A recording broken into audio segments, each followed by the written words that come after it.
warahmatullahi wabarakatuh. Kita balik lagi ke PDKT, Podcast Kesehatan Terkini yang diadakan oleh Rumah Sakit Umum Daerah Ciawi. Nah, saya Dr. Novia Yudhistira, spesialis kulit kelamin. Kali ini bukan bahas masalah kulit lagi, tapi kita bahas tentang men's and women's health. Yang akan narasumbernya ini, bukan lagi artis-artis Ciawi yang ganteng-ganteng nih. Ada Dr. Yulfitra Soni, spesialis urologi, dan Dr. Freddy Dinata, spesialis obstetrik dan ginekologi. Jadi kalau Dr. Soni nanti akan membahas tentang men's health dan Dr. Freddy akan membahas tentang women's health. Oke, ini nanti kalau misalkan ada yang mau bertanya bisa langsung para penonton bisa langsung ketik. Nanti kita akan bacakan dan ada 2 pemenang yang akan mendapatkan masing-masing hadiah nanti berupa goodie bag ya. Oke, dan yang pertama kita akan membahas tentang men's health ya. Banyak banget yang bertanya, bahkan nanti bisa buat edukasi buat suami saya ya dok ya. Bener. Salah satunya belly fat. Ini belly fat yang banyak terjadi pada laki-laki yang sudah menikah nih dok. Apakah benar gara-gara kebanyakan makan atau ada yang lain sih, ada gangguan hormonal? Pasti banyak yang pengen tahu kan ya. Ini Dr.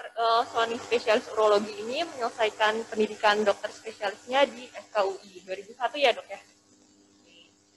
Waktu dan tempat saya persilahkan.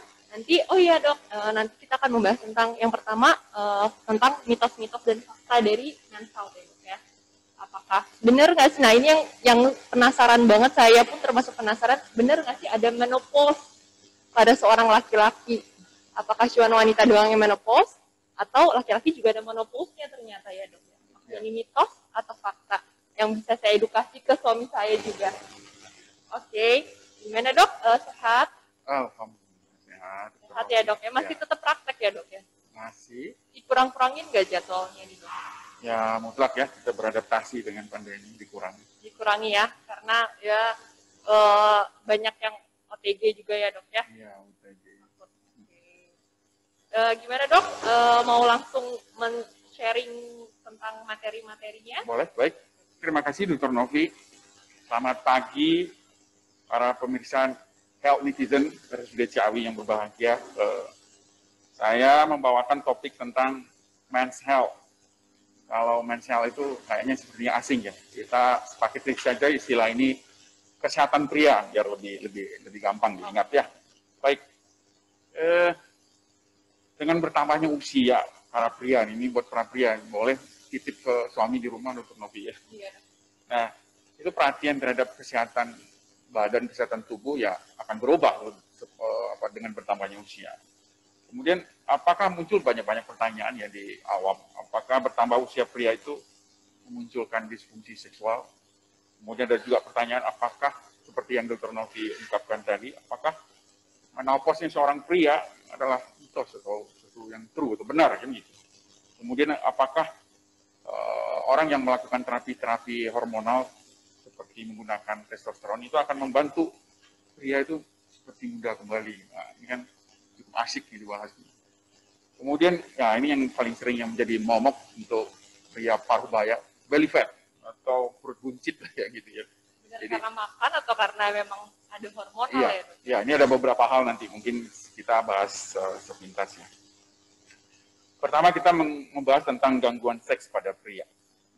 Nah, ini pada pria paruh baya otomatis perubahan bentuk fisik tubuh ya. Kemudian mungkin barangkali dengan usia sedemikian kesakitan atau muncul penyakit-penyakit kronis yang ada pada yang bersangkutan. Kemudian umumnya kita sudah mulai mengurangi aktivitas, jadi kurang gerak begitu ya. Jadi aktivitas fisik akan berkurang, nah itu tidak baik. Kemudian kita juga dengan usia sedemikian mulai melakukan konsumsi macam-macam obat. Nah itu otomatis ya, beberapa obat itu akan berefek terhadap gangguan seks pada laki-laki. Nah itulah kenapa muncul masalah-masalah seks, sehingga seks itu menjadi sulit dan tidak membahagiakan. Nah, ini yang gawat ya dok. Dalam kehidupan rumah tangga, masalah seks ini ya dok ya.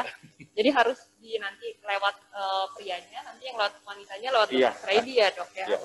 Nah, kondisi kesehatan itu macam-macam ya. Kondisi kesehatan biasa orang udah paruh baya itu ada muncul diabetes type 2 ya, diabetes tipe 2, ada penyempitan pembuluh darah yang sudah mulai pelan-pelan, ya, ada kelainan jantung macam-macam. Kemudian kebiasaan-kebiasaan tabiat seperti merokok itu nyata sekali karena itu akan menghambat aliran darah ke arteri maupun vena, ini akan membuat kondisi kronis. Ini akan mempengaruhi fungsi ereksi pada laki-laki. Masalah berikutnya itu overweight, itu sering gemuk. Ini sering sekali ini susah menahan makan sehingga ya kegemukan susah dihindari dengan aktivitas yang berkurang. Kalau ada kita punya riwayat terapi-terapi operasi di rongga panggul, itu juga ada kemungkinan masalah seks itu ereksi akan terganggu. Nah, ada juga trauma, ada obat-obatan. Obat-obatan ini yang perlu kita garis bawahi itu antidepresan. Jadi kita terlalu stres atau apa, ya itu menggunakan obat-obat yang sifatnya antidepresan. Perlu diketahui itu akan mempengaruhi ereksi juga ya.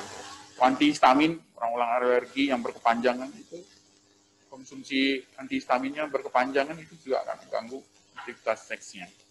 Ya, obat-obat hipertensi juga dan kondisi-kondisi lainnya. Tetapi secara umum bahwa psikis itu lebih dominan, hampir 70-80% psikis lah yang menjadi penyebab orang gangguan seks ini. Ya, jadi kemudian apa sih sebetulnya obat-obat yang beredar di pasar banyak ya, dan perlu digarisbawahi ini obat yang banyak diminati sehingga banyak juga dipalsukan. Jadi hati-hati beli obat seperti ini. Ya mungkin pemirsa semua bisa sering mendengar obat-obat seperti sildenafil atau Viagra itu yang topnya Viagra. Jual bebas, ya dok ya. Edi, ejakulasi dini, iya. Ya dok ya. Iya. Itu obat generasi pertama. Itu ada vardenafil atau Levitra, ada tadalafil atau lebih dikenal dengan Cialis. Dan obat yang tidak masuk di Indonesia nih, afanafil, Tendra nih, obat-obat terakhir yang tidak masuk di Indonesia. Nah ini adalah lini pertama untuk orang dengan gangguan seksual, ya, gangguan disfungsi ereksi yang dipakai yang menjadi standar. Cuma tidak semua orang punya ada orang yang punya kendala untuk memakai obat-obat seperti ini. Seperti orang yang memakai obat-obat nitrogliserin, NTG, obat-obat yang isosorbit, ya, penyakit orang penyakit jantung, pakai obat tersebut itu harus dipertimbangkan ini apa risiko memakai obat-obat erektogenik seperti yang kita sebutkan tadi. Gitu ya. Dan orang-orang yang dengan tekanan darah rendah, kemudian juga ada kelainan hati yang kronis, kelainan ginjal kronis, itu tidak disarankan untuk memakai obat-obat erektogenik seperti yang tadi. Jadi banyak efek sampingnya. Ada risiko-risiko yang akan muncul kalau kita menggunakan obat-obat erektogenik. Memang erektogenik itu adalah pilihan lini pertamanya. Nah, ada obat-obat pilihan lini kedua yang dipakai seperti orang melakukan injeksi langsung ke daerah kemaluan. Nah, ada obat-obat tertentu yang bisa diinjeksi. Kalau ini aplikasi seperti ini memang harus diedukasi. Bahaya ya? Ya, bisa menimbulkan bleeding, bisa menimbulkan suatu prolong ereksi, malah menjadi komplikasi dari aktivitas kita untuk membuat ereksi tersebut. Dan ada sediaan-sediaan ini jarang kita temukan di Indonesia. Itu sediaan-sediaan yang dimasukkan per uretra, per saluran pipis kita lewat kemaluan. Nah, hanya memasukkan sediaan itu. Dalam hitungan 10 menit ereksi muncul, bisa bertahan sampai 30 sampai 60 menit. Ini contoh-contoh preparat-preparat baru, tapi jarang kita temukan di Indonesia. Ada yang memberikan juga kayak hormonal ya, sulih hormon atau diganti dengan memakai hormonal. Biasanya yang kita pakai itu testosteron. Hormon testosteron ini banyak sediaan. Ada yang sediaan disuntik, ada yang sediaan malah dioleskan, ada yang nasal, banyak sediaan untuk ini. Ini banyak juga dipakai. Dan yang terakhir itu jenis-jenis yang rada agak invasif, seperti memakai vakum ya. Jadi vakum ada tool khusus untuk vakum ereksi ini. Kemudian itu dokter yang stepkan atau? Ya, biasa sebaiknya suatu perlakuan seperti ini pertama-tama itu harus konsultasi dengan dokter ya. Supaya tidak menimbulkan efek samping yang berlebihan. Iya, benar. Jadi bisa diedukasi nanti bagaimana penggunaannya, risiko-risiko apa yang muncul sehingga bisa diatasi risiko-risiko yang muncul.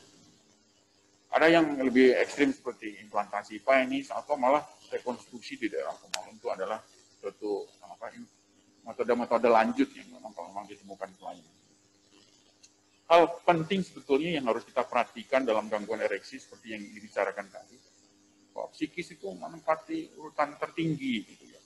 Terus ada kebiasaan-kebiasaan sehari-hari kita yang mengganggu seperti merokok, kemudian diet yang tidak baik ya, tidak baik, tinggi lemak macam-macam. Kemudian berat badan juga tadi. Berat badan sangat mempengaruhi habitual kita. Ya, psikis juga terpengaruh oleh berat badan, sistem hormonal juga terpengaruh dengan berat badan. Dan satu lagi itu kebiasaan orang parubaya, malas untuk melakukan aktivitas. Di exercise atau bergerak, sport atau apalah. Itu adalah satu keharusan orang yang sudah parubaya ya.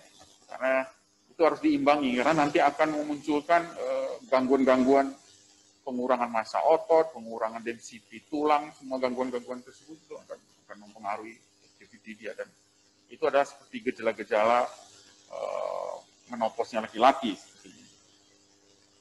Nah ini satu lagi nih sebelum kita akhiri diskusi untuk mental ini, belly fat, ini perut buncit. Ini perut buncit ini juga apa ya? Momok ya untuk laki-laki yang sudah laki-laki momok. Menikah.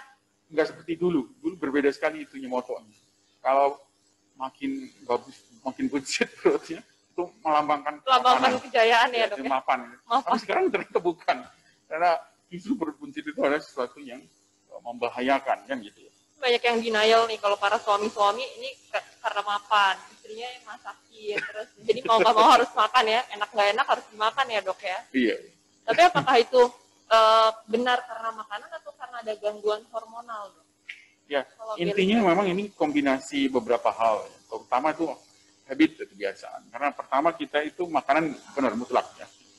Semua makanan kita itu kan kelebihan energi, kelebihan karbohidrat gitu ya, dan kelebihan lipid atau lemak. Nah itulah yang akan menjadi storage untuk lemak, otomatis seperti itu. Yang kedua itu aktiviti tadi. Kita sebetulnya sering sekali itu parubaya tidak mengimbangi dengan aktiviti, seakan-akan suatu hal yang dimaklumi.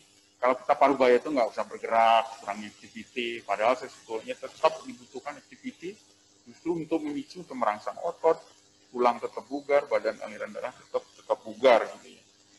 Nah, belly fat ini salah satu indikator sebetulnya yang dipakai untuk melihat, karena belly fat itu diasumsikan bisa berkorelasi dengan lemak visceral.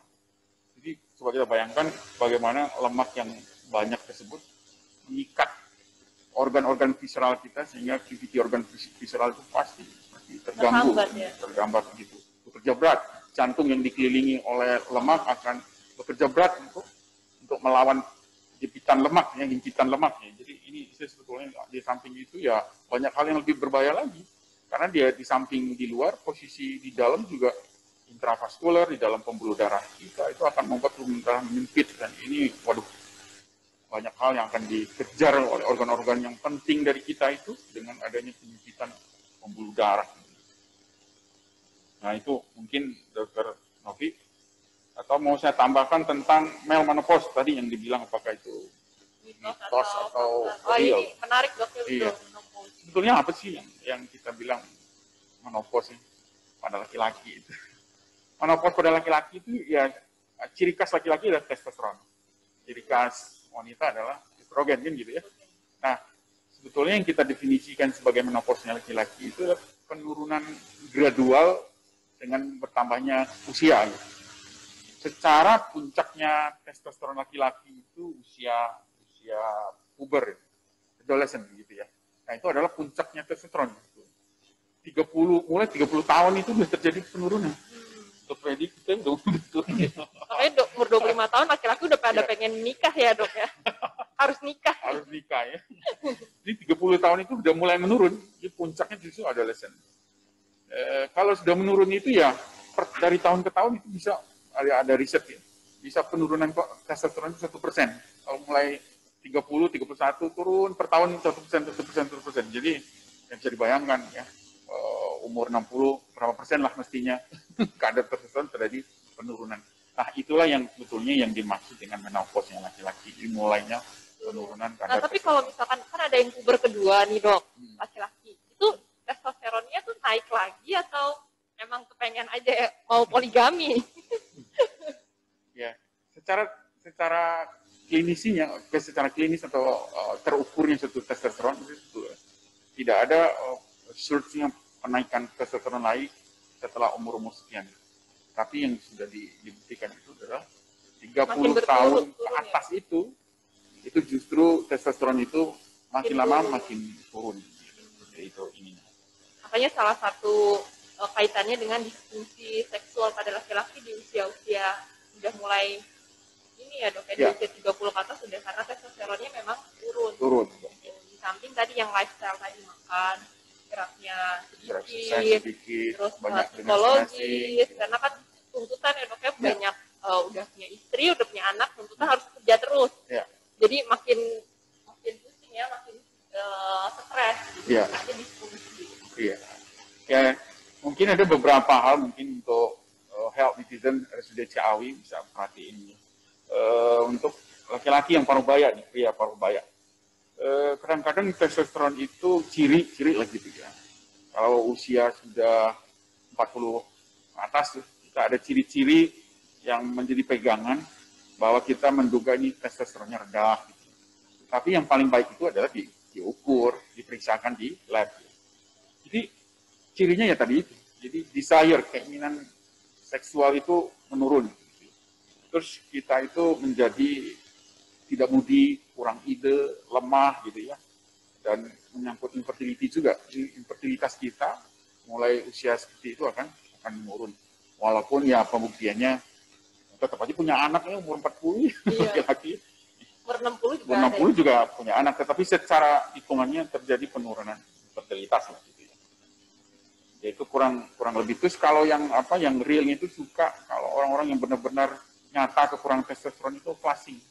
Jadi itu merah, gampang merah di flash di wajah. Kayak wanita ya, dok Freddy ya. Kalau kan wanita juga ada.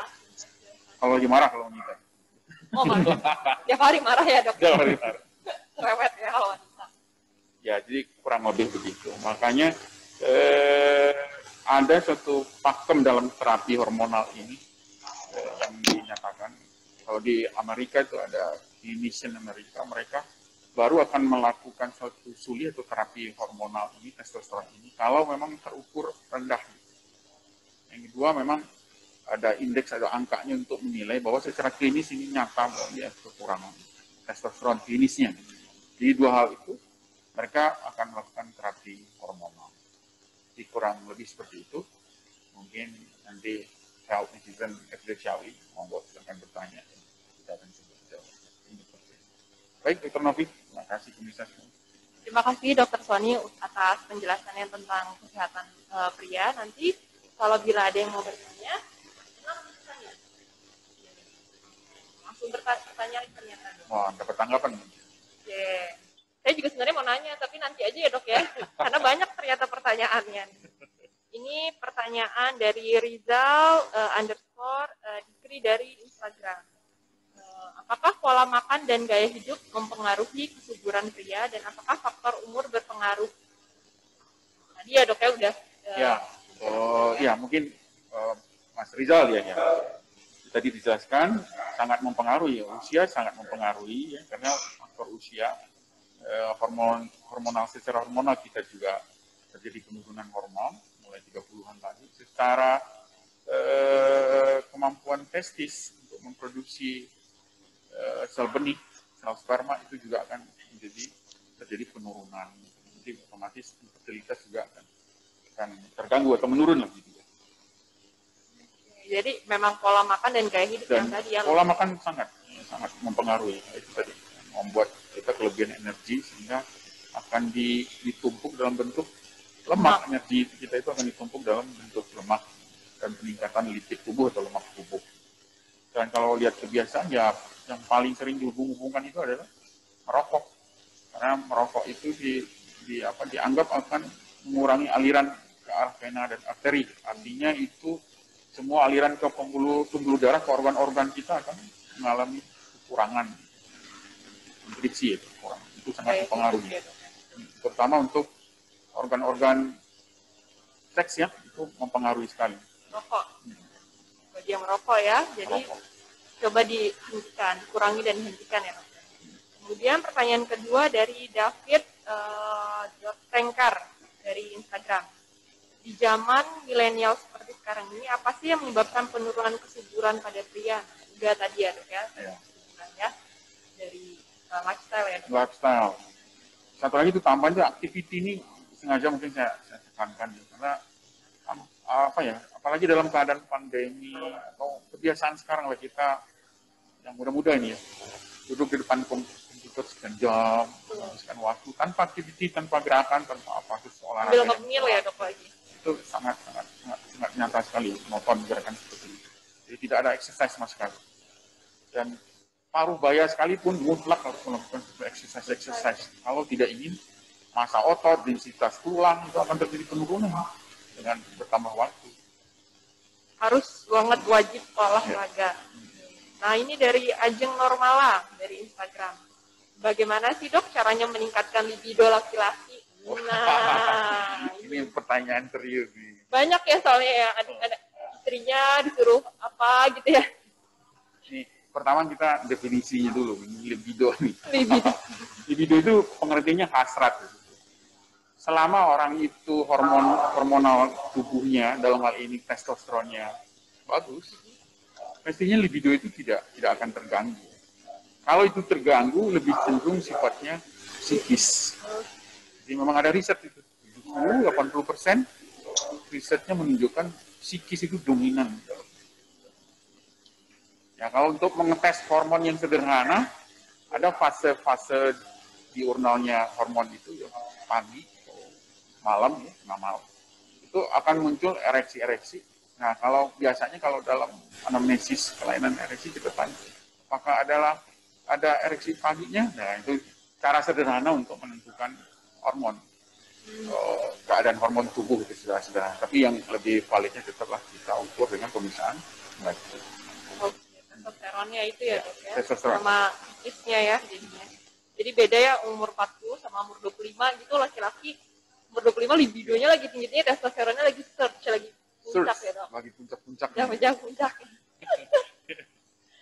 Oke, makanya nanti yang healthizen yang kalau yang masih muda-muda, nah ini harus cepet-cepet nikah ya Dok ya. Iya, pasti. Ini dari Facebook, Deandra, makanan yang bisa memicu kesuburan pria Dok. Nah, apakah toge itu benar apa tidak? Ya, sebetulnya semua sayur-sayur itu ya kan variasi. Sebetulnya makanan yang baik itu adalah makanan yang bervariasi, jangan monoton ya, karena masing-masing zat gizi itu, misalnya seperti dokter gizi ini ngomongnya nggak apa-apa ya. Ya, masing-masing itu punya kekhasan bahan gizi yang akan dibawa, vitamin tertentu banyak di sini, mineral tertentu banyak di situ. Jadi dengan mengkombinasi makanan, kita melengkapi semua makanan. Tentu mungkin di satu ya pertimbangannya. Yang kedua, dengan mengkombinasi makanan itu kita tidak menumpuk zat-zat gizi tertentu dalam satu episode yang sama. Contoh orang yang makannya tempe terus berkepanjangan, jadi protein tempe aja yang banyak gitu. Jadi itu akan mungkin membuat tubuh harus mengekstrak keluar bahan-bahan protein tempe yang harus dikeluarkan. Jadi variasi makanan itu sangat penting, dan dibilang toge, apalagi ya tomat, buah, apa macam itu semuanya punya bagus. Semua punya mineral yang membantu, vitamin A, vitamin B, ya, mineral lainnya untuk aktivitas tubuh, dan semua aktivitas hormonal tubuh, aktivitas enzim tubuh itu sangat dibantu oleh mineral-mineral. Karena itu adalah bindingnya mereka ya dalam reaksi tubuh di dalam tubuh kita. Kapan kita perlu vitamin Dok? Kan biasanya ada pasien tuh suka salah masuk ke dokter kulit, pengen vitamin untuk kesehatan pria ini Dok. Biasanya kapan kita beri atau boleh? Ya, vitamin itu boleh saja ya, tetapi sesungguhnya kalau kita melakukan kebiasaan pola makan yang cukup tinggi, sayur buahnya, kemudian bahan protein dari hewaninya juga cukup, secara hitungannya menurut dokter gizi nih, itu sudah cukup ya. Kita tidak akan kekurangan vitamin dengan hal seperti itu ya, kebiasaan. Malah ada contoh, kita kan membiasakan mengkonsumsi vitamin C dosis tinggi, 500 mg. Zaman pandemi ini apalagi tambah zinc, tambah vitamin D. Iya. Ada satu perumpamaan yang cukup menarik juga.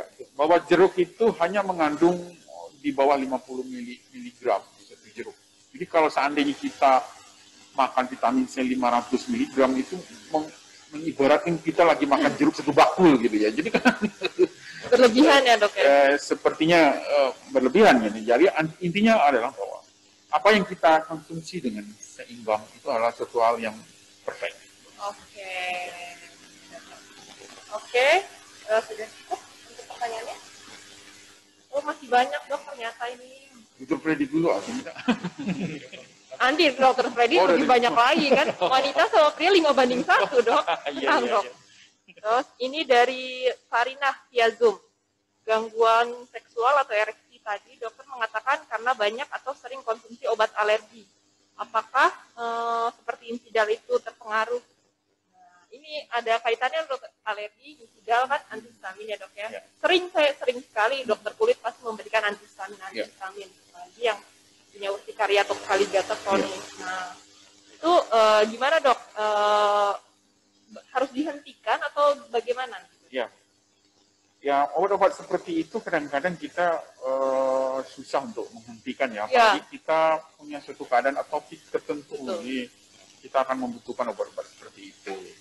Kadang-kadang dari dokter kulit atau dokter yang lain melakukan tapering off, kemudian coba lagi, bisa jadi banyak cara orang melakukan manuver terapi seperti itu. Tapi ya untuk pengaruhnya terhadap gangguan ereksi itu relatif. Ya, artinya satu individu dengan individu yang lain kadang-kadang beresponnya berbeda. Tapi obat-obat seperti itu mempengaruhi.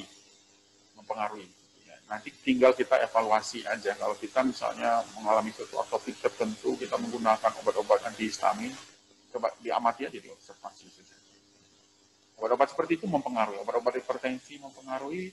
Obat-obat jantung mempengaruhi. Seperti furosemid itu mempengaruhi. Ranitidin mempengaruhi. Sama generiknya ya.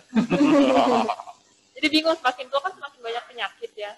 Tapi kalau gangguan kulit pasti semakin tua semakin kering. Gatal itu udah jadi momok untuk para orang tua. Jadi makin bingung. Jadi kita harus bekerja sama lah ya. Ya, ini harus kerjasama. Mungkin bisa didiskus dengan dokternya. Kalau kita sudah merasakan munculnya suatu penurunan seksual, mungkin kita bisa didiskus dengan dokternya dan akan mungkin mentapering atau macam-macam lah yang akan di-adjust oleh dokter. Itu bisa didiskusikan, sebaiknya kita diskusi. Ini ada satu lagi dari David Tanker. Nah, bagaimana cara agar kesuburan pria dapat bertambah apabila terjadi penurunan tadi nih dok? Ya. Ini pertanyaan kesuburan ya? Iya. Kesuburan pria dapat bertambah apabila terjadi penurunan. Ya. Kalau kesuburan itu dia mungkin persepsinya ini ya, karena gangguan seks dan kesuburan ini beda ya. Kalau kesuburan ke dokter Freddy ya. Kalau kesuburan artinya ya tingkat fertilitas kan. Ya. Fertilitas itu kalau lawan tidak kesuburan ya mandul. Ya, jadi itu tingkat fertilitas. Itu taunya kalau pasangan itu tanpa kontrasepsi mestinya dalam masa suburnya dia bisa hamil kan gitu ya. Nah, itu kita bicara tentang kesuburan, lain lagi tentang masalah disfungsi ereksi gitu. Jadi begitu. Memang kesuburan itu dipengaruhi oleh usia sih. Oh iya. Kalau disfungsi ereksi bagaimana bisa jadi hamil gitu ya dok? Ya, kalau disfungsi ereksi ya proses untuk berhubungannya aja tidak bisa. Jadi itu termasuk hal yang menghalangi secara mekanik gitu. Tambah stres kan, kalau dia diskusi pasti stres, spermanya kurang bagus, bener kan? Iya, itu sangat terpengaruh oleh psikis, Contoh kita analisa sperma saja. Kalau kasus-kasus infertility atau kemandulan laki-laki itu kita melakukan analisa sperma, paling tidak itu dua kali berturut-turut kita interpretasikan hasil analisa sperma. Itu kalau kita ambil sampel itu dari orang yang mungkin habis pulang kerja capek, itu ambil sampel. Terus kita bandingkan dengan dia lagi libur, kemudian cek, itu beda banget. Atau dia lagi dalam keadaan tertekan dalam pengambilan juga berbeda. Jadi itu sangat mempengaruhi. Itu memang 70% seperti yang dokter bilang ya. Iya. 70-80% itu sedikit sekali. Iya, fungsi ereksi. Iya, betul. Kesuburan juga nanti kita kita bahas lagi bulan ini sama Dr. Freddy. Oke, ini pertanyaannya sudah disudahi saja, masih banyak nih dok. Ya. Bisa kalau mau bertanya lagi tentang disfungsi ereksi atau lainnya, bisa datang ke RSUD Ciawi ya dok ya, bertemu dengan Dr. Sony, spesialis urologi. Nah, kita lihat dok hari apa dok? Saya di RSUD Ciawi itu kalau prakteknya hari Senin, Rebo, dan Jumat itu pagi mulai jam 9 sampai jam selesainya biasanya jam 13. Oke, silakan datang kalau ingin tahu lebih jauh lagi tentang benar kalian ada masalah tentang ereksi, silahkan berkonsultasi dengan ahlinya, dokter spesialis urologi. Oke dok ya, dan nanti bisa tanya-tanya lebih mendalam, bisa berjam-jam ya. Iya, masih selama. Asal pakai masker, harus datang dengan masker. Iya, ya protokol kesehatan. Protokol kesehatan dijaga tetap ya, tetap di sini juga insya Allah aman ya dok ya. Jadi jangan takut datang ke rumah sakit. Jadi datang langsung ke pendaftaran dan Dr. Sony tadi ada Senin, Rabu, dan Jumat. Nah sekarang kita ke Dr. Freddy Dinata, spesialis obstetrik dan ginekologi. Ini tentang disfungsi seksual pada wanita. Nah untuk preface-nya dulu nih Dr. Freddy ini dari Bandung ya dok ya, SMA 3 Bandung, dari FK-nya Fakultas Kedokteran UGM dan menyelesaikan pendidikan spesialisnya di FKUI tahun 2007. Gitu. Apa kabar dok? Sehat? Alhamdulillah, terima kasih dokter Nafia. Pasien-pasien ibu-ibu hamil pada masih takut nggak dok datang untuk sekarang? Sejauh ini ya kalau saya lihat trennya kayaknya tetap stabil. Stabil. Bagaimanapun ibu hamil itu kan harus periksa. Harus periksa. Tidak bisa menunda. Kalau menunda, akhirnya nanti data-data sudah diverifikasi dan betul betul. Jadi awal-awal pandemi mungkin agak sedikit menurun kunjungan ke rumah sakit, tapi beberapa bulan terakhir sudah stabil lagi. Yang penting ibu hamil yang berpuasa itu selalu mengedepankan protokol kesehatan, bergerak, cuci tangan gitu ya. Karena memang lagi hamil katanya terjadi penurunan imunitas dok, ya, betul tidak? Ada, ya. Jadi jangan khawatir ya.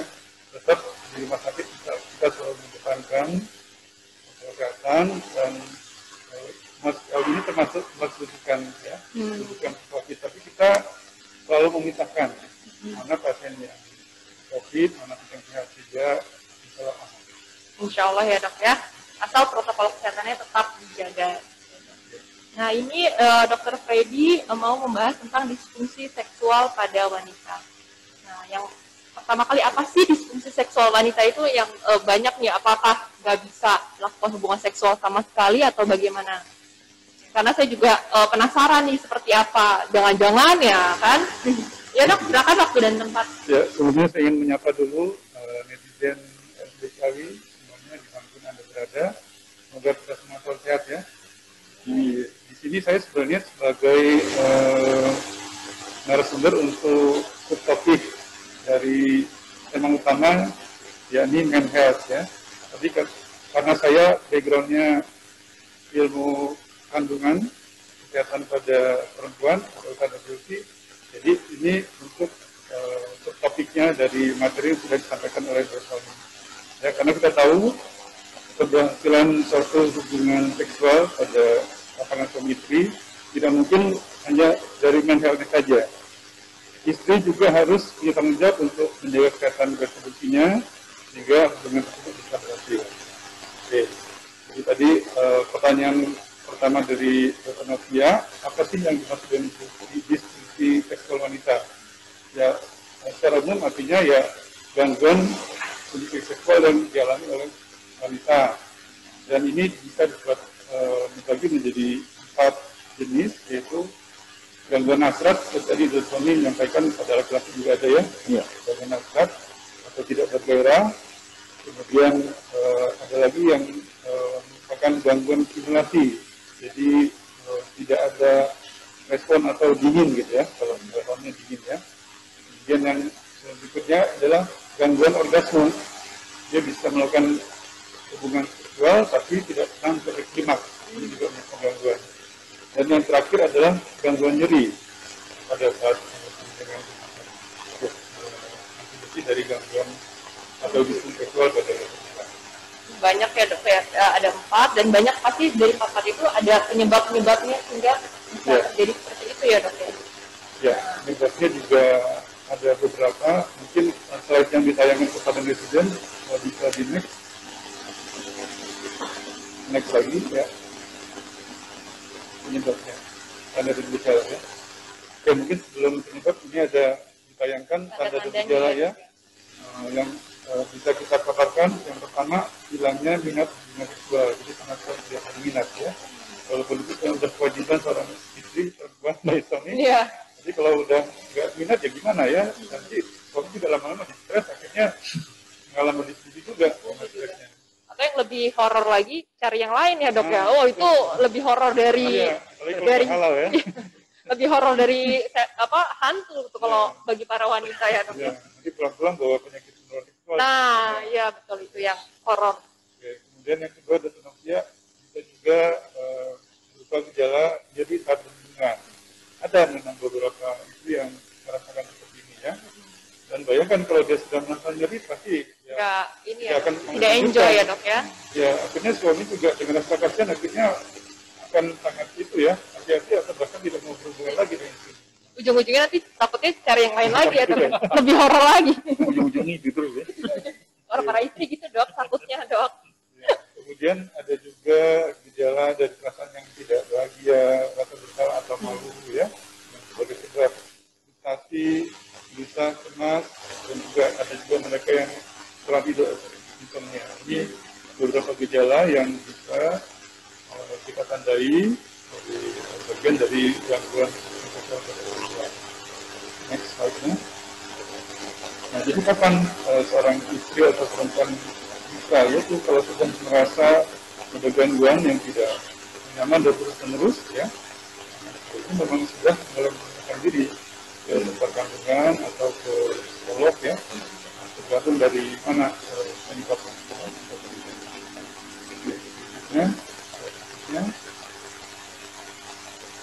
Nah, ini yang tadi pertanyaan awal dari Dr. Novia, apa sih penyebab dari disfungsi? Prinsipnya sih dibagi 3 ya. Seperti halnya tadi yang disampaikan Dr. Tony, penyebab pada pria juga sama pada perempuan.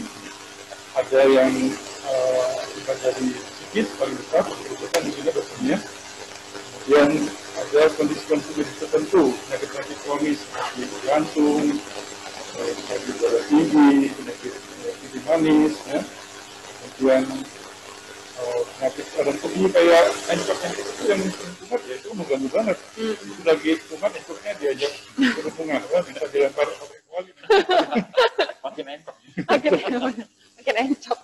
Kemudian ibu-ibu yang masa nifas habis melahirkan, yaitu mungkin satu mereka fokus untuk merawat bayinya, ya. Kemudian masa nifas kan masih keluar darah, masih bekas-bekas di sekitar kemaluan saja, memang nggak boleh juga berhubungan masa nifasnya dulu. Setelah nifas ya. Tapi ini biasanya karena udah kelamaan kasihkan enggak gitu ya, selesai, masa nifas sudah selesai, dia juga masih enggan biasanya untuk masih trauma gitu ya dok ya. Apalagi kalau hari normal itu kan iya di benar. bagian dalam itu jahit yang luka, kadang-kadang masih jadi robek ya benar. Ya.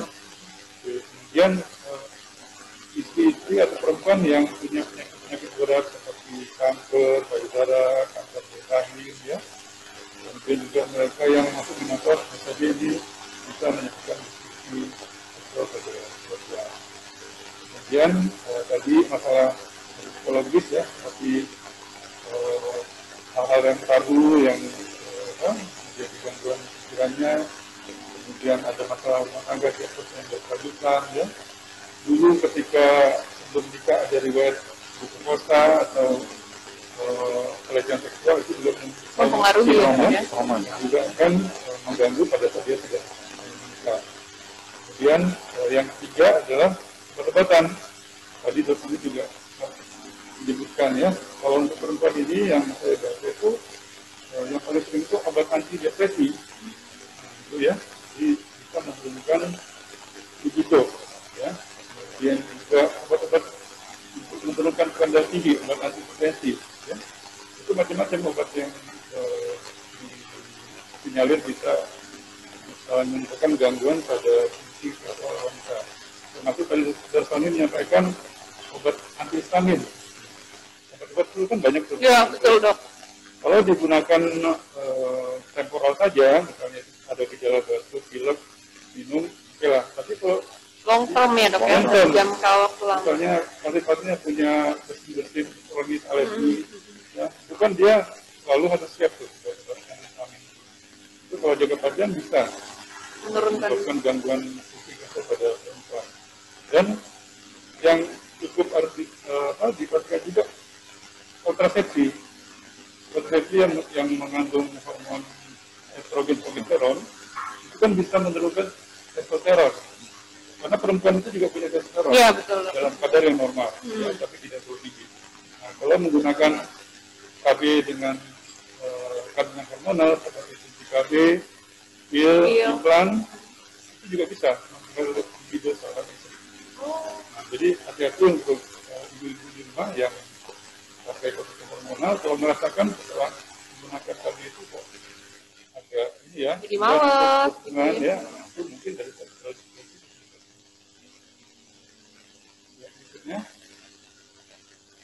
Nah, meningkatkan resiko setelah tadi penyebabnya ada tiga, ini faktor-faktor risikonya ya, seperti depresi, kecemasan, awalnya dari kecemasan, ya, kemudian berlanjut jadi depresi yang kemudian ini akan mempengaruhi pada perempuan. Kemudian penyakit jantung, apalagi dari jantung berat, kita tahu kan, dia jalan beberapa langkah aja sudah ngos-ngosan, apalagi harus melakukan akses fisik, maka hubungan intim itu kan membutuhkan energi yang cukup besar ya, jadi kena serangan jantung pada waktu itu. Iya benar-benar. Ada terjadi. Ya memang harus hati-hati kalau kita sudah merasa kita punya penyakit jantung ya kita harus bedanya tidak berhubungan lagi ya. Itu bahkan harus serangan jantung. Kemudian penyakit yang kronis seperti penyakit saraf, tidak tulang belakang ya. Lalu tadi penggunaan obat-obat sudah ya. Obat tinggi. Nah, ini juga ya, yang paling banyak adalah tekanan psikologis dengan pasangan yang tidak serasi atau menimbulkan data psikis pada perempuan. Dan yang terakhir adalah pernah mengalami bagian reproduksi. Ya. Next. Nah, jadi untuk terapinya apa? Jadi tergantung penyebabnya tadi, kita bagi apakah karena obat-obatan yang dipakai terus bisa disesuaikan dosisnya dikurangi atau diganti golongan yang lain. Kan sekarang udah modern nih obat-obatan yang banyak pilihan ya. Masuk obat-obat darah tinggi itu bisa listnya tuh bisa banyak sekali ya, puluhan bahkan ratusan mungkin ya. Jadi bisa dipilih mana yang yang paling aman. Kemudian tadi kalau nyeri satu hubungan itu ya. Kalau nyeri berhubungan bisa karena masalah anatomi, bisa karena psikis juga, tapi sebagai bisa karena psikis. Mungkin si perempuan atau si istri belum siap, suaminya udah pengen psikis. Nah iya benar, Ya. jadi kurang, foreplay-nya kurang ya. Itu sangat penting untuk foreplay pada perempuan ya, dokter bisa mengajarkan pada suami yang belum nanti. Istri itu dihangatkan dulu, ya, dipanasin dulu. Terus kalau mobil mau jalan, tubuh baru ini langsung ngegas kan? Iya betul. Bahaya. Jadi foreplay itu penting ya. Tunggu dulu, udah relax, udah. Ya. Kalau laki-laki kan kebiasaannya gitu dok ya, langsung pengen tancap gas aja ya. Iya, jadi kalau mau sama-sama menikmati dan sukses, nanti ya biasanya harus siap ya dengan sama-sama ya. Jadi disparennya atau menjadi pada seperti ya itu biasanya karena psikis. Bisa juga karena gangguan pada organ reproduksi. Misalnya dia punya tumor besar, ada rahim, ya, mungkin mioma itu tumor rahim besar, atau kista kan menunjukkan nyeri itu. Nyerinya bahkan di luar rahim juga nyeri. Bahkan kalau dia sedang kambuh nyerinya, dia juga berhubungan pasti tidak senang. Jadi kalau ada gangguan organ reproduksi seperti itu, ya terapinya ya mungkin harus beroperasi dulu. Diangkat tumornya, masih bisa.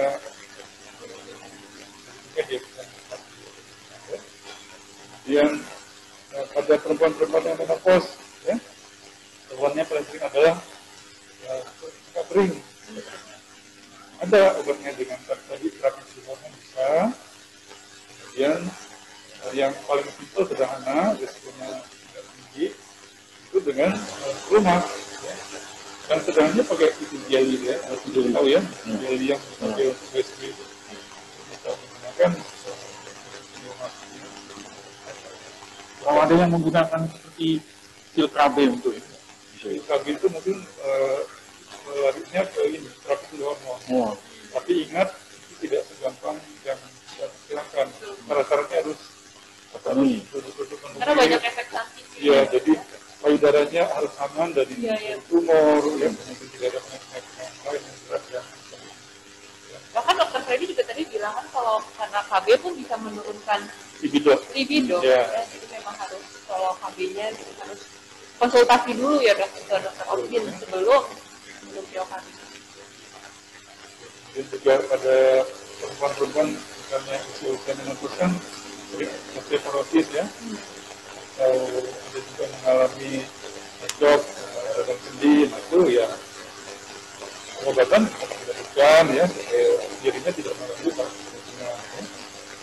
Itu mungkin pengobatan termasuk pemberian itu psikoterapi, pendidikan seks ya pada pasangan yang akhirnya bisa saja psikiater atau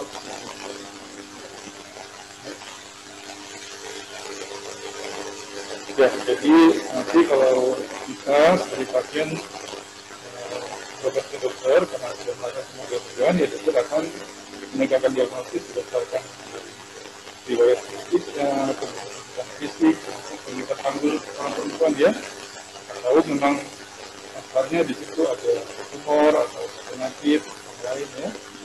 Kemudian mungkin pemeriksaan lab untuk menegakkan apakah ada penyakit manis, ada penyakit tiroid, ya, penyakit gunung beratum itu ya, bisa ditegakkan dari dan itu baru ditegakkan misalnya, dan dokter akan memberi pilihan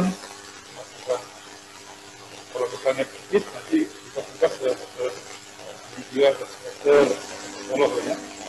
Ada kelainan pada kandungannya seperti yang saya katakan itu berupa tumor atau apa ya, nanti perlu kita ya,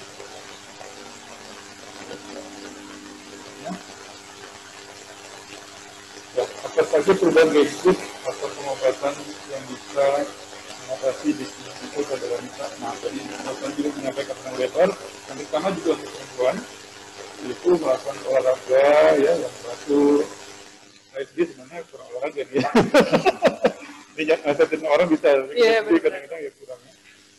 Kemudian, misalkan dia hindari stres, ambil waktu untuk libur, tapi masa pandemi ini libur bingung ya dok ya? Libur terus. Libur kalau yang libur itu macet ya. Terus ya. Jadi ininya berbuahnya banyak ibu-ibu yang hamil kan ya? Ah iya, iya. Karena di rumah terus ya. Kemudian tadi disampaikan dari suami juga tentang senam pegel. Selain untuk laki-laki, ini perempuan juga penting.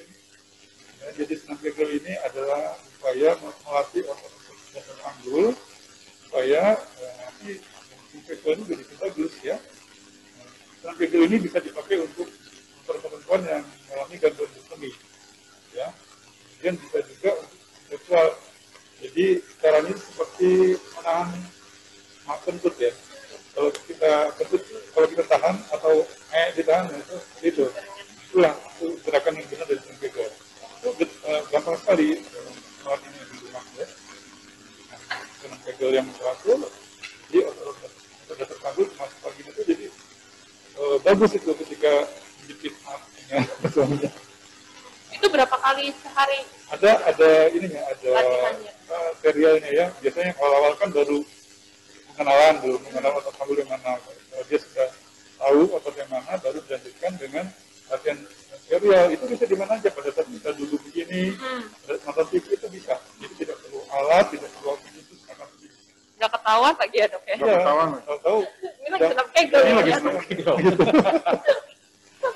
Ya itu sih yang perlu disampaikan kegiatan seksual pada perempuan ya. Oke, terus jadi intinya mah jangan malu ke dokter ya kalau mulai mengalami tadi tanda-tanda dan gejala dari disfungsi seksual pada wanita itu seek for help intinya ya, dok. Jangan malu untuk curhat ke dokter. Ya, lebih cepat lebih bagus karena kalau lama dibiarkan dari awalnya kecemasan biasa lalu jadi depresi.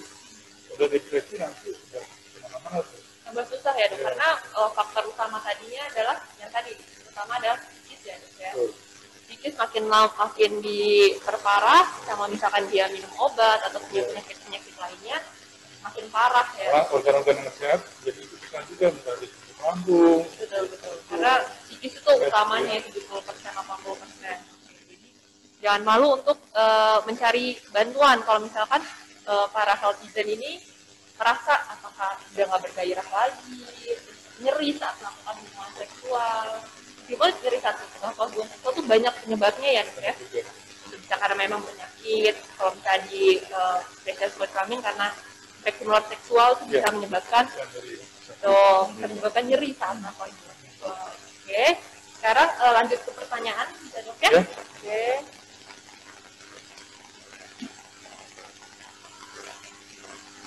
Banyak tuh, saya ada 2 slide nih. Yang pertanyaan dari David Tanker. Ini banyak David Tanker nih dari IG, dari tadi nanya terus nih David Tanker. Penasaran, mungkin ini mau menikah ya dok. Pada usia berapakah bisa mempengaruhi kesuburan pada pria dan wanita dan bagaimana caranya agar faktor tersebut tidak terjadi? Bisa mempengaruhi pada usia berapa bisa mempengaruhi kesuburan? Usia berapa maksudnya? Ya, dok, dan bagaimana caranya agar faktor tersebut tidak terjadi? Seksual itu mempengaruhi kesuburan di mana gitu ya? Iya, usia berapa biasanya sering terjadi? Kan kalau tadi dokter Tony usia 30 tahun kan testosteron udah makin turun, makanya terjadi disfungsi seksual. Kalau pada wanita? Ya, jujur sama ya. Tadi kan sudah dikatakan memang usia menopause itu kalau dari segi usia, menopause itu sangat berpengaruh pada disfungsi seksual. Paling baik adalah usia reproduksi itu ya antara umur kalau perempuan kan masa reproduksi dari umur 8 sampai 50 tahun ya. Nah, tapi yang paling terbaik adalah antara umur 20 sampai 30. 20 sampai 30. Ya, umur 35 itu sudah mulai ada sepertinya dari telur. Artinya estrogen dan progesteron sudah mulai turun. Jadi biasanya itu antara 20 sampai 35 tahun ya. Jadi masa-masa terbaik ya untuk seksual seorang perempuan. Dan jelas kalau usia 50, karena orang Asia rata-rata umur 48-50 itu akan turun dari hormon-hormonnya terus. Jadi sebaiknya memang para wanita menikah di umur-umur segitu ya dok ya, supaya fungsi seksualnya baik dan sel telurnya bagus ya. Terus yang kedua, apakah kelelahan dengan kegiatan sehari-hari dapat mempengaruhi proses kesuburan? Ini dari Facebook atas nama Anita. Ya, kelelahan itu kaitannya dengan nanti membuat kecemasan, Psikis ya. psikis ya. Kalau kita terganggu sangat mempengaruhi pola haid seorang perempuan. Kalau haidnya jadi nggak teratur seperti terus-terusan atau haidnya berapa bulan sekali, nah itu kan sangat mempengaruhi dengan suami juga kan. Bagaimana dia bisa menjalankan hubungan istri kalau dia berada dalam kondisi seperti itu? Atau haidnya berapa bulan nggak dapat dia cuma juga nih. Kenapa ini? Kecemasan itu akan juga. Jadi sangat ya dok ya, kalau psikologis itu kelelahan, banyak pikiran, stres itu sangat mempengaruhi. Ya, makanya itu untuk kita bekerja working girl ya. Kita kan nggak ada waktu untuk menikmati istri lah ya. Iya. Untuk me time, untuk liburan, jadi kenangan. Sekarang lagi pandemi susah tapi ya untuk mau me time ketemunya dia lagi memicu berantem. Jadi curhat. Terus kalau ini ada dari Zoom, Lestari, apakah ada obat yang disarankan oleh dokter untuk merangsang kesuburan pria atau wanita yang aman dikonsumsi? Nah, ini kesuburan ya? Kesuburan, dia menanyanya kesuburan, bukan seksual. Kalau untuk infeksi itu, aktivitas, kita biasanya memang kesuburan itu dibantu dengan obat aktivasi. Jadi telurnya bisa dibuat dan telurnya lebih banyak. Juga kalau berhubungan dengan suami, tentunya untuk lebih itu kalau makan kesuburan. Kalau untuk untuk seksual apa? Seksual, dari itu penyebabnya apa tadi? Apakah psikis atau penyakit lain? Atau konsumsi obat-obatan ya? Jadi dari itu baru diterapi. Jadi tidak ada obat yang spesifik untuk pasti semua akan selesai. Jadi memang harus konsultasi dulu, dicari dulu sumbernya apa nih gitu ya Dok ya. Ini yang pertanyaan keempat dari Zoom, Nur Septiani Indahsari. Untuk kasus apa nih, teratozospermia dari hasil analisis sperma, tapi tidak dijelaskan lebih detail kelainan morfologi di bagian mana.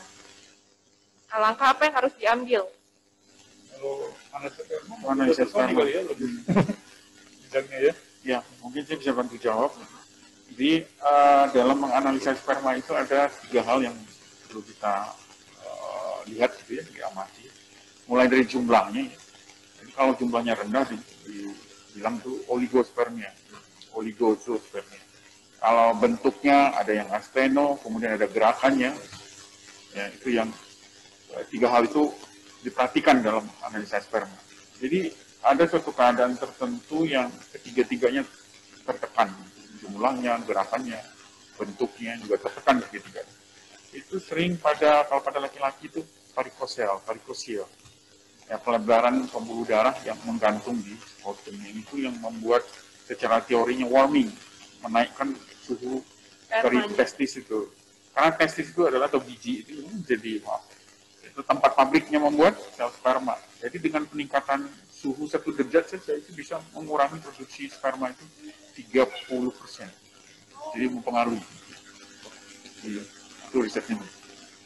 Jadi harus ditangani ya Dok ya, Ya. kalau yang tadi ya. Kalau jadi langkah apa yang harus diambil? Segera seek for help. Jadi ke dokter ya Dok ya, ke dokter spesialis obstetri atau ke dokter spesialis urologi untuk mengobati Dicari penyebabnya.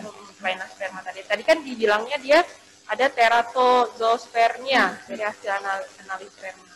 Ya, berapa persen mengalaminya teratozospermia? Karena pemeriksaan sperma, analisis sperma ini ada beberapa center ya mematok angka normalnya. Jadi biasanya dalam lab itu mereka cantumkan angka-angka normalnya. Nah, misalnya kalau untuk kelainan bentuk 1/3 saja ditemukan bentuk yang normal sudah dianggap oke. Suatu analisis itu dalam menganalisa. Sebaiknya ini kasus-kasus seperti ini didiskusikan dengan dokter. Nanti banyak hal yang akan dicari oleh dokter. Khusus untuk fertility laki-laki, kadang-kadang kita juga melakukan penunjang nih, pemeriksaan penunjang, melakukan ultrasound terhadap testis, analisa sperma, kalau bisa sih diulang 2 kali. Hasil yang kita ambil itu adalah hasil yang paling baik, bukan hasil yang buruk. Gitu. Jadi kondisi pasien saat pemeriksaan itu cukup oke sehingga hasilnya maksimal. Nah itulah yang akan dijadikan patokan. Bisa saja 1 kali pemeriksaan orang bentuknya yang turun, gerakannya turun, tapi pemeriksaan berikutnya malah dia baik. Jadi angka patokan kita yang kita ambil itu yang baiknya. Karena minimal harus 2 kali berarti ya. 2 kali harus minimal. Kira 2 minggu ini standar WHO. Kira datang ke RS Rumah Sakit Ciawi saja untuk konsultasi lebih lanjut ya Dok ya. Terus ini pertanyaan yang kelima dari Normala dari Instagram. Merek pelumas apa yang bagus untuk perempuan? Ya, mungkin yang direkomendasikan oleh dokter yang jelas steril ya, tidak tercemar ya. Kira merek apa saja Bu? Yang paling simpel itu ya UA jelly ya. Ini disebut merek apa ya? UA jelly ya. UA jelly ya. Memberikan jelly. OTC ya Dok ya. Yang di atas pasien itu. Yang jelas jangan pakai oli mesin ya. Rekampinol. Iritasi nanti ya Dok ya. Jalan. Oke, terus apa ada pertanyaan lagi? Cukup banyak respon. Oke. Ini ada dari Feni Karlina dari Instagram. Apakah itu senam kegel bahaya tidak kalau perempuan sering mengalami ISK nih Dok? Ya, terus pertanyaannya tadi sudah kita singgung ya 2 kali dan juga. Jadi senam kegel ini paling aman sih kira ya. Juga paling olahraga yang paling aman dan banyak manfaatnya. Jadi untuk Pincernya itu ya Dok ya? Istri dan juga nanti kalau umur 50-60 tahun kan kadang-kadang ada gejala gangguan berkemih ya. Kalau dari sejak muda dia udah rajin senam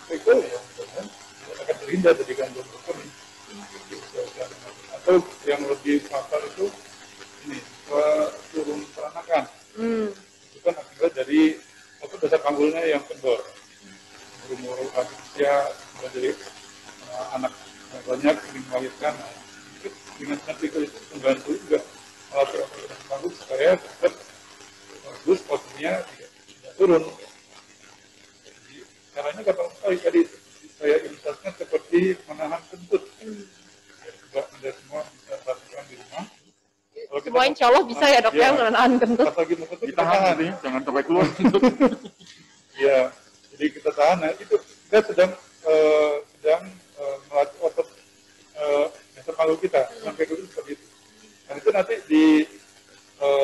buat serial misalnya. Yang pertama kan kita mulai dulu. Jadi tahan, sedikit, tahan 1 menit, 1 menit. Nanti diulangi berapa kali sampai akhirnya kita sudah mengenal, oh rupanya seperti ini yang ototnya yang kita latih. Nanti lama-lama terbiasa. Misalnya ini sambil buka laptopnya, Bagi kek ya. Sambil praktek nih, mau saya praktekin nih dok benar. Lagi praktekin ya. Ilmunya luar biasa nih. Nah, kalau dia dalam kondisi santai sudah bisa mengerjakan berarti benar. Tapi kalau wajahnya kelihatan ngeden atau kakinya kelihatan ngangkat itu salah. Salah. Berarti dia kurang fokus ke itunya ke dasar panggul. Nah ini yang terakhir dok, bahaya tidak kalau perempuan sering mengalami ISK, infeksi saluran kemih? Yang jelas itu kan suatu penyakit yang walaupun gampang disembuhkan, tapi kalau terus kan infeksi bisa merambat ke organ-organ yang lainnya. Ya. Ini ahlinya Dr. Tony kalau ISK. kan. Dan jadi kalau perempuan sering mengalami ya bisa mengalami juga.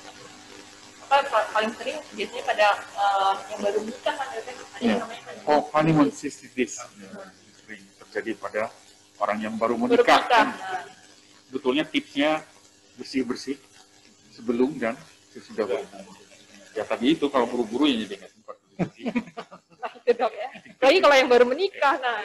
Ya, dan perlu juga ya kalau infeksi yang pada wanita itu organ saluran uretra sampai ke bladdernya itu atau ke kandung kemihnya itu pendek, cuma 2-4 cm, beda sama laki-laki yang cukup panjang. Jadi barier kuman masuk itu cukup kuat untuk laki-laki. Nah, makanya angka frekuensi ISK pada wanita itu cukup tinggi, dan itu kadang-kadang dibilang wah kalau ISK wanita malah lazim sampai seperti itu. Jadi, kalau orang membiarkan suatu proses infeksi sampai kandung kemih sistemik bolak-balik berulang-ulang, kadang-kadang struktur anatomi dari bladder atau kandung kemih kita itu berubah.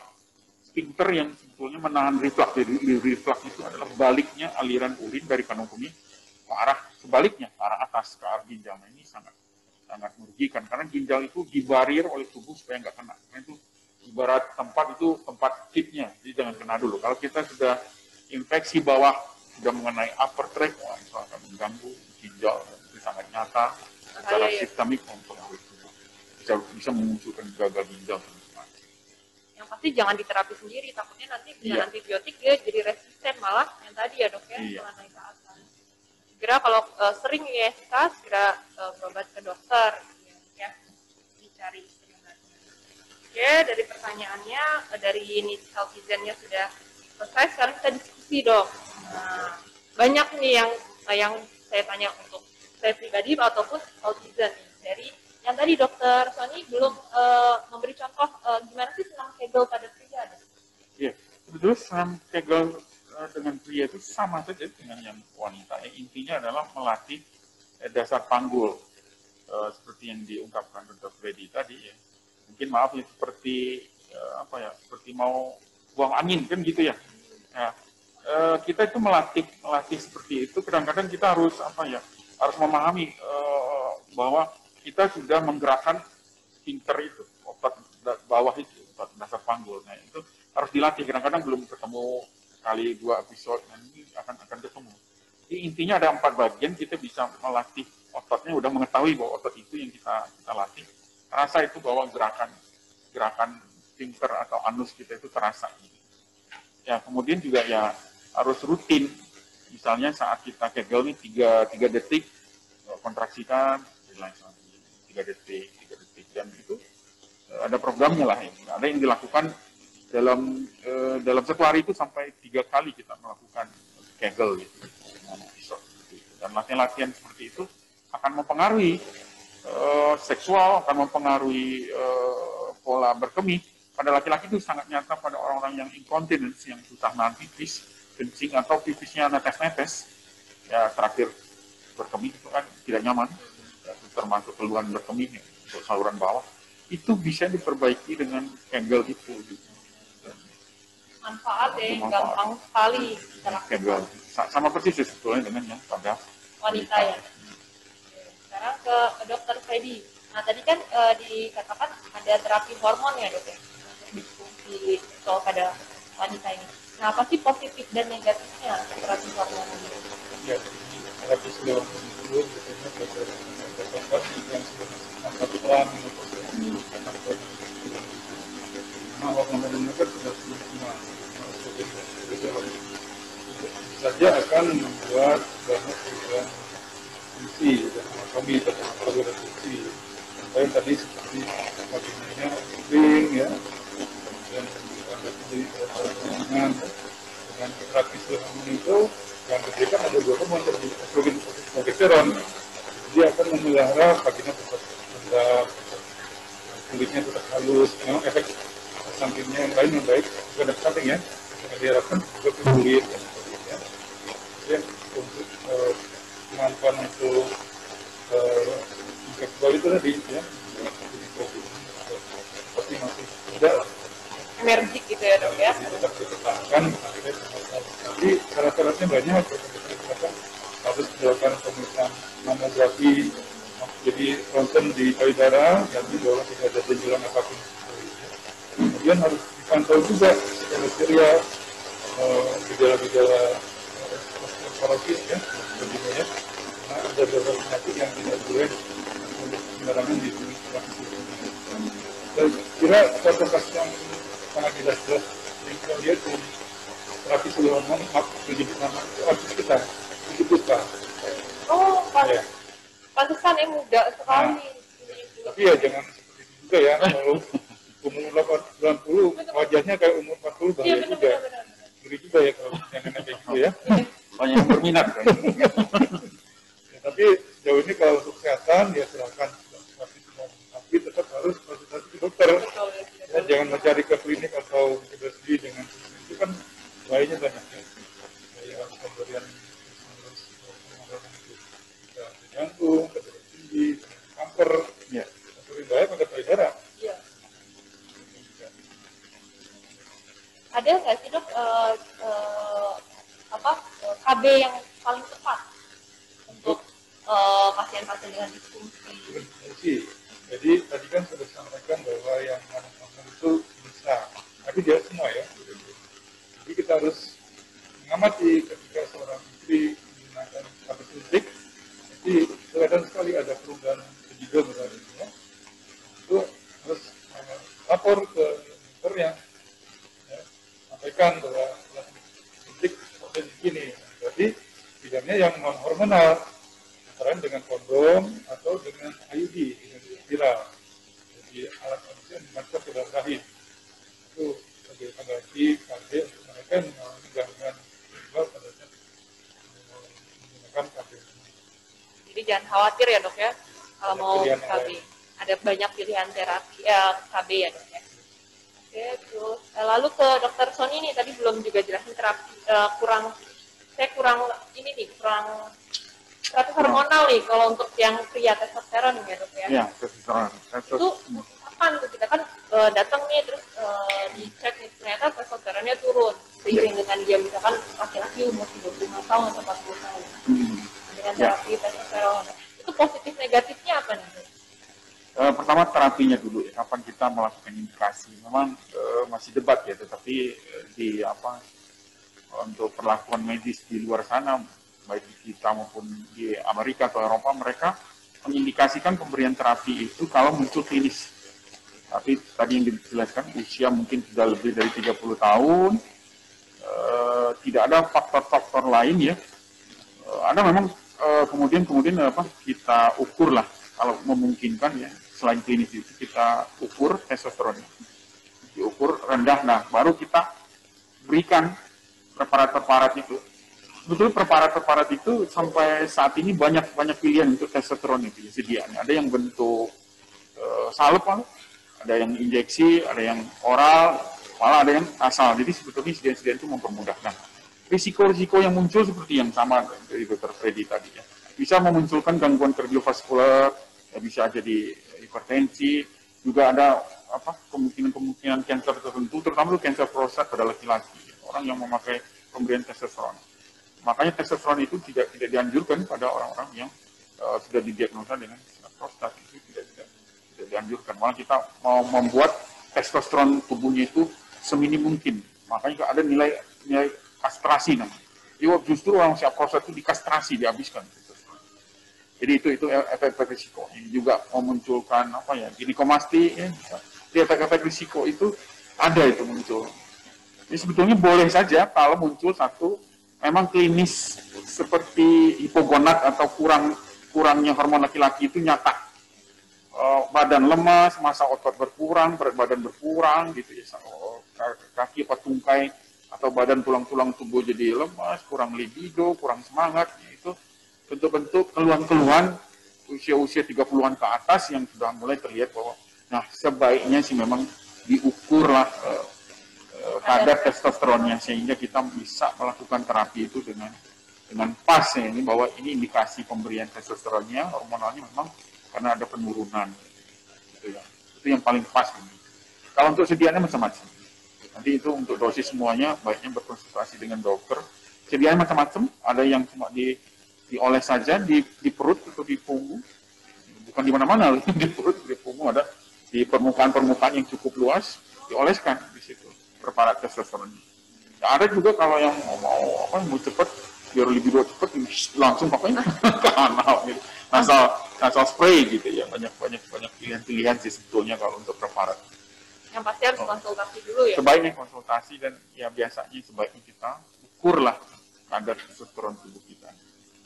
Masya Allah nih, ini topiknya bagus banget ya dok ya ini sekarang. Nah nanti kalau misalkan tadi para healthizen yang wanita ingin tahu lebih jauh lagi tentang disfungsi seksual atau kesuburan, itu bisa datang ke RSUD Ciawi, berkonsultasi lebih lanjut dengan Dr. Freddy. Nah Dr. Freddy itu biasanya hari apa dok di Rumah Sakit Ciawi dan jam berapa nih? Ya, kalau saya poliklinik bisa ketemu di hari Jumat, antara jam 9 sampai selesai. Oke. Jadi kalau masih penasaran nih segera konsultasi. Apalagi kalau ternyata ada ya tanda-tanda dari gejala-gejala saya nih, segera seek for help. Jadi harus jadi langsung curhat ke dokternya gitu. Jadi nggak boleh minum obat yang macam-macam ya dok ya, karena makin memperparah nanti, makin depresi, makin ini. Oke, sekarang kita mau pemenang giveaway. Yang pertanyaannya bagus ya dok ya.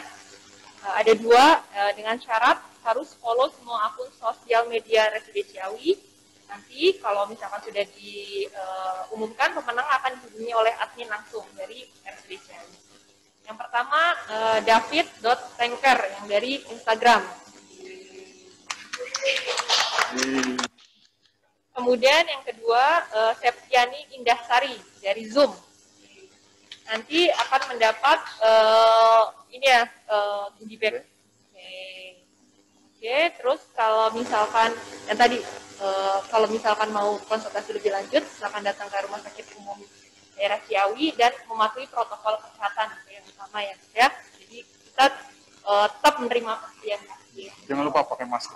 Ya, wajib pakai masker. Kalau nggak pakai masker nggak boleh masuk ke poli. Saya juga nggak mau. Harus terus suka turun-turunin. Pak, naikin dulu. Baru ngomong gitu. Oke. Untuk PDKT hari ini atau podcast kesehatan terkini kita tutup untuk hari ini. Insya Allah semoga kita bisa ketemu lagi, bisa berbincang-bincang lagi dalam keadaan sehat. Amin. Dan kita dijauhkan dari wabah.